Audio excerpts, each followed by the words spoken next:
I remember when AEG first announced 10 and Whirling Witchcraft as new games in their catalog, and I kind of wrote this one off, but to me, it's the much better of the two. Hey, I'm Alex Radcliffe from Board Game Co, and today I'm reviewing Whirling Witchcraft from AEG. Whirling Witchcraft is I don't know how to describe this one, a tableau building, push your opponent's luck party game. I don't know the exact mechanics at play. I know the mechanics at play. I don't know the exact category this one falls under, but it's a short, fast-paced game, plays in around 20-30 minutes, in which you're going to be trying to utilize the ingredients in the potions in front of you, utilizing your ingredients and your combinations and your recipes in order to send ingredients into your pot, pass your cauldron off to your opponent, and then hopefully overflow their ingredient board. That's the general idea. You're trying to cause chaos with the opponent to your right and hopefully benefit as a result. That's the idea. That's what you're going to be doing across a few rounds of play until eventually you get your 5 ingredients into your pool. Let's walk through how that all works. So, starting off the bat, you're going to have your recipe cards over here. You're going to have your ingredient boards. Your ingredient boards come with specific recipes based on the starting witch you have. So you can have specific recipes they have over there. And then you have a whole bunch of witches that you can go ahead and take a look at. Some with abilities, some with recipes. Different ways that they add to your experience and give you some degree of variety. They also have some starting initiates you can use instead if you want to just level the playing field and make sure everyone has an easy time diving to the game without any special abilities. But once you have that, you'll set everything up, you'll get your ingredient boards, you'll set everything up, and then you'll start going ahead and drafting recipes. You're going to have a hand of 4 cards in which you'll have your recipes. You're going to look at your recipes and pick one that you can utilize. If it has a little arrow over here, then you have to turn that into that, versus if it has one of these little curly cues over here, then you can build the recipe either direction to turn either one into either one. You're going to look at your hand of 4 cards over here, you're going to pick a recipe. In my case, I have a lot of red over here, so I'm going to go ahead and grab this, hoping for the best. We're going to grab the offering of mushrooms. We're going to put this down over here. My opponent goes ahead, and they also have a hand of 4 cards, and they're going to look over here. They have the Void Storm. Well, that's interesting. The Void Storm is an interesting one. I'm intrigued by the idea, but I think we're going to go with Potion of Speed, because I can get 4 rounds of play on the Potion of Speed before having to worry about it because of how evenly distributed my ingredients are. And then we're going to go ahead and place that down, and now let's walk you through a turn of play. We have our cards off to the side. We'll deal with these shortly. This is set up for a 2-player game. You can play with 2 to 5 players. We'll talk about that later. But over here, we go ahead and we create our recipes. So this player over here is going to create the recipe using ingredients from their board to supply the recipe, and then from there, grabbing from the supply to build out the rest of these ingredients over here, putting them on their board, and ta-da, that's the recipe. They'll clear these into the supply, they'll put these on their cauldron. Over here, the player's doing the same thing, grabbing these 3 over here, putting them over here, grabbing 2 red and a green, putting it over here. These clear into the supply, these go into the cauldron. The cauldrons pass to the other players, and then the players put those ingredients onto their board. Now again, in general, you're passing to the player to your right. In a 2-player game, the player to your right is simply the other player. We're going to go ahead and grab those ingredients, putting them down, and starting to overflow our boards. Then we'll take our cards, we'll pass them to the player on the left, which means these come around over here, and then everyone grabs a new card, puts them into their hand, and takes a look. That's a round of play in Whirling Witchcraft. You're going to go ahead and utilize your ingredients, put them into your potion, try to get everything running. Let's go through one more round of play so you have an idea of how everything plays, and then we'll cover the whole winning and review and all that stuff.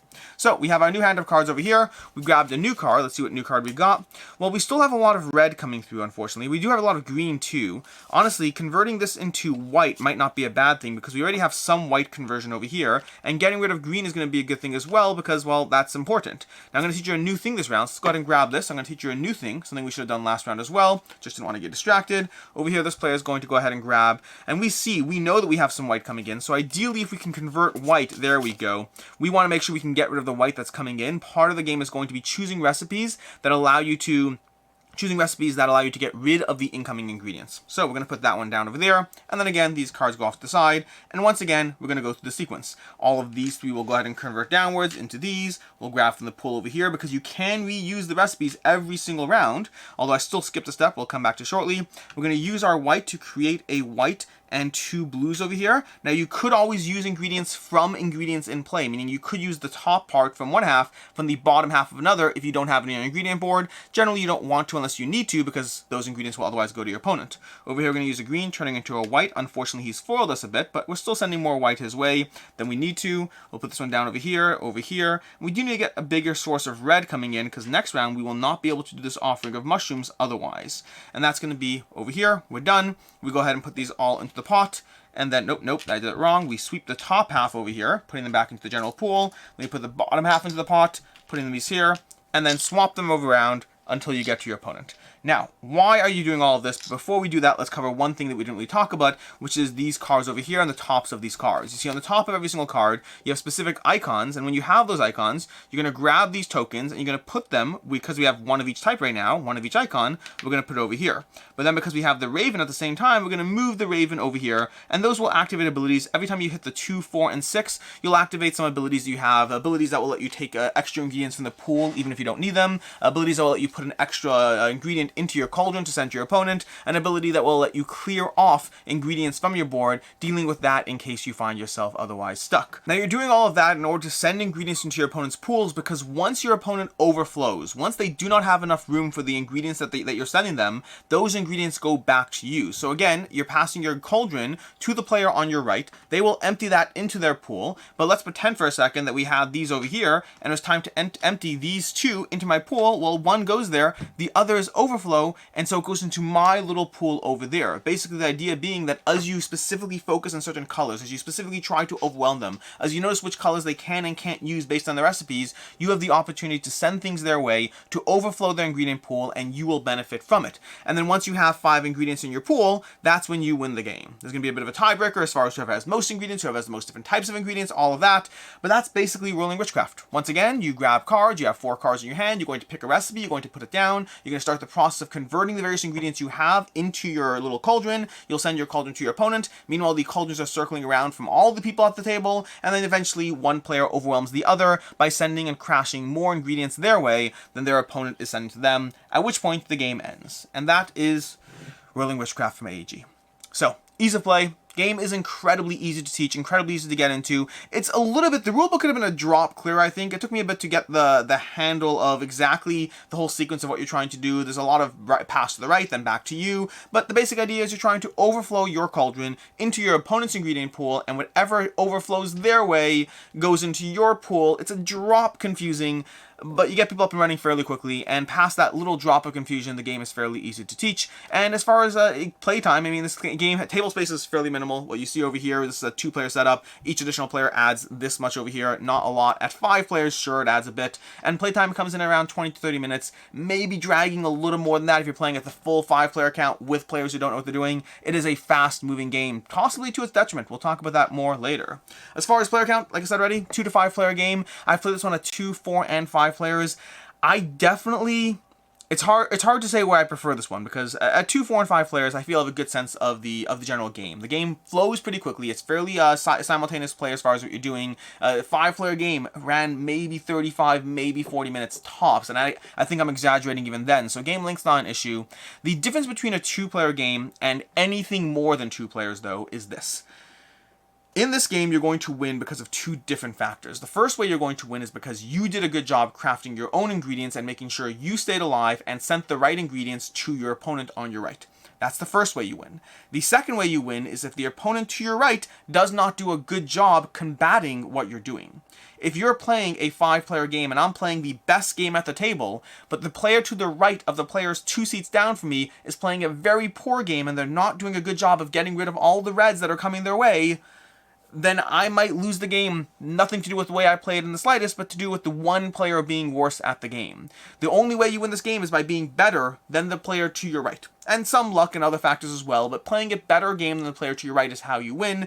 Playing the better game than the player to your left is how you stay alive. So there definitely is a degree of feeling like you don't win in this game because of how well you did. You just play, you have a good time, you play strategically as much as possible, and maybe you'll win, maybe you don't. In a 2-player game, you don't have that issue. So for me, a 2-player game is the most strategic version of Whirling Witchcraft, but it's not my favorite. I like this game more with 3, 4, and well, I didn't play with 3. I like this game more with 4 and 5 players because I think it's better as an experience. As a social game, it is a fun experience to have. But again, that caveat of 2 players is more strategic. Hopefully that all made sense.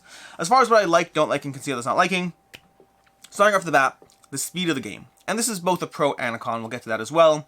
Game plays incredibly quickly. This is a very easy game to table. It's a very easy filler game. It is a fun filler game. It has that general sense of just exploding things into others as you cascade ingredients onto your opponent, as you dump their pot onto them, slowly overloading the board. Don't actually do it that way. It causes a bit of a mess. But you overload their board. You send ingredients your way. You have the powers and abilities of a whole bunch of different witches you can play with, or the initiates if you just want that. It is a fun, fast-paced game of convert this into that, build a little tableau engine that converts this into that, do so as efficiently as possible, and crash it into your opponent, and it's satisfying to do so. Seeing those little numbers just tick up on their board and seeing them slowly get overwhelmed with blue as you grab another card that makes more blue and using that, all while fighting off the player to your left who's trying to overwhelm you with the white ingredient, and you only have 4 spots for that. It's a fun, fast-paced game of overloading others that plays very quickly, that's very easy to teach, that's very rewarding, a lot of fun in general, just as far as all the stuff that I like over here.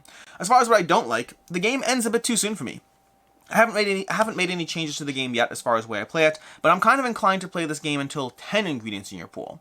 The way the game builds up by its very nature, because of the tableau building element, because each card is always in play, every additional card means you're moving faster and faster and faster. Generally, you're going to have maybe 3 to 5 cards in your tableau before the game ends and someone wins. And I haven't tested this, but I think you're only talking about maybe 1, maybe 2 rounds more if you play until 10 ingredients in your pool over here, until you basically have more ingredients here, which allows the game and the experience and your tableau to be a drop more rewarding. Obviously, it does so at the cost of the game being as fast, so you have to decide what's the trade-off you want. Do you want that 25, 30-minute long experience? Or maybe it's better as a 40-minute experience, but with feeling a bit more satisfaction as you go. Again, I have not made that determination, but the biggest thing I don't like about this is it's a great, excellent, fast-paced filler that sometimes feels a drop too fast-paced, and I kind of want to get a bit more out of the experience. Again, easy fix, just make more ingredients until you win, but that's as far as what I don't like. As far as what I can see others not liking, it is a light game. It's a little bit of high luck light game at the same time. The cards you draw will definitely affect as far as what you can manage. If somebody's sending blue your way and you don't draw any cards that deal with blue, I mean, what are you supposed to do? There's a degree of luck in that as well. But it's a fun, fast-paced, lighter game, so just factor that in. And additionally, the winner is more, and this is probably talked about already, the winner of the game is more about who played poorly than who played well. For me, I prefer the social element of the game enough that I still prefer it at higher player counts, even though 2 is the most direct head-to-head strategy, but you might prefer it at 2 or not at all. Honestly, that could also be a thing. As far as final thoughts on Whirling Witchcraft, I really like the experience, but also understand the weight class this game is in. For me, this is a 3.5 out of 5. I really like it. I had a lot of fun. It's a solid game. I've played this both with adults and with kids, and everyone has enjoyed the experience. It is fun. It is fast-paced. It is rewarding. It's fun to send things to other players. I keep using the word fun throughout this review, and I use that word for a reason. This is not the heaviest strategy game. This is not the heaviest game. This is not a long experience. There's a lot of things Whirling Witchcraft it is not. But what it is fun. It's fun, it has a little toy factor with these little cauldrons, it plays quickly, it teaches quickly, it gives you an experience that's variable enough, the witches, the powers give you some fun things to do, building a tableau is going to be a little different every single time. It's just very good for what the game is trying to be, and I like what the game is trying to be.